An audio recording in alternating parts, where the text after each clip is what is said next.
আজ কানে বাজে সে কথাগুলি।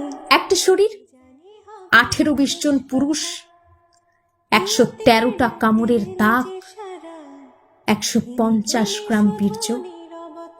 জাস্ট ইমাজিন, একটা সুস্থ মেয়েকে ঠিক কতক্ষণ গলা চেপে ধরে রাখলে তার চোখের মণি দিয়ে রক্ত বেরিয়ে আসে। এই পুরো সময়টা যে দুজন ব্যক্তি মমিতার হাত চেপে ধরেছিল, তাদের মধ্যে একজন মমিতার ফিমেল কলিগ। আই রিপিট, মমিতার ফিমেল কলিগ। চোখ দিয়ে রক্ত বেরিয়ে আসার আগ মুহূর্তে মমিতা নিশ্চয়ই এই ফিমেল কলিগের দিকে তাকিয়েছিল।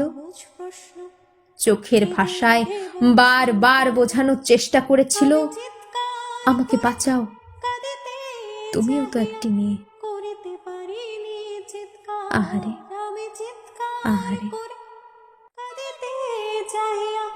করিতে পারিনি চিৎকার, বুকের ব্যথা বুকে চাপাই নিজেকে দিয়েছি ধিক্কার।